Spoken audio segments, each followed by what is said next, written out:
اللہم صلی علی محمد وآل محمد۔ 11 شعبان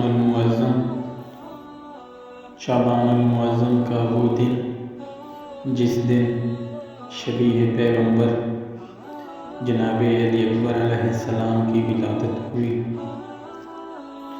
جو کہ بہت ہی خوشی کا دن ہے، کیونکہ اس دن شبیہ پیغمبر علی اکبر علیہ السلام دنیا پر تشریف لائے۔ تاریخ میں ملتا ہے کہ امام حسین علیہ السلام کو اپنے نانا سے بے پناہ محبت تھی۔ نانا کے چلے جانے کے بعد بہت گریا کرتے تھے، رویا کرتے تھے۔ ایک دن نانا خواب میں نظر آئے اور کہا کہ اے حسین، آج کے بعد تم نے گریا نہیں کرنا، تم نے رونا نہیں ہے۔ اللہ تمہیں ایک بیٹا عطا کرے گا جو سیرت میں ہو بہو میری شبیہ ہوگا۔ اور یہی وہ 11 شعبان المعظم کا دن ہے جس دن شبیہ پیغمبر کی آمد ہوئی۔ لہٰذا آپ اس دن بلکہ کسی بھی معصوم کی آمد کے دن سجدہ شکر ادا کیا کریں۔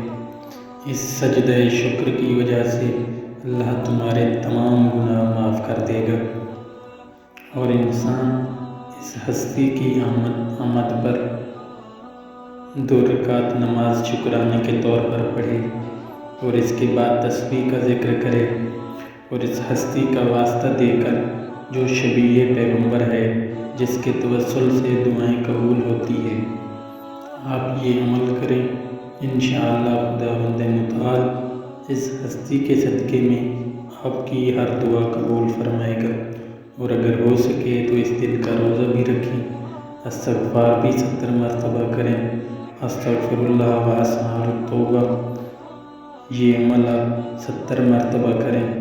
پروردگار عالم باقی مہینوں میں 70,000 سے بھی زیادہ کر دے گا۔ اس دن میں یہ عمل کریں اور اس دن کو اس طرح منائیں جس طرح معصوم ہستیاں ہم سے چاہتی ہیں۔ اور آخر میں ہماری دعا ہے کہ خداوند متعال اس عظیم ہستی کے صدقے تمام مومنین کی جو نیک دلی حاجات ہیں وہ پوری فرمائے اور ہمیں اس شہزادے کی سیرت پر چلنے کی توفیق عطا فرمائے۔ اور اگر آپ ہمارے چینل پر نئے ہیں تو ہمارے چینل کو سبسکرائب ضرور کیجیے گا تاکہ ہر آنے والی ویڈیو آپ تک پہنچتی رہے۔ والسلام۔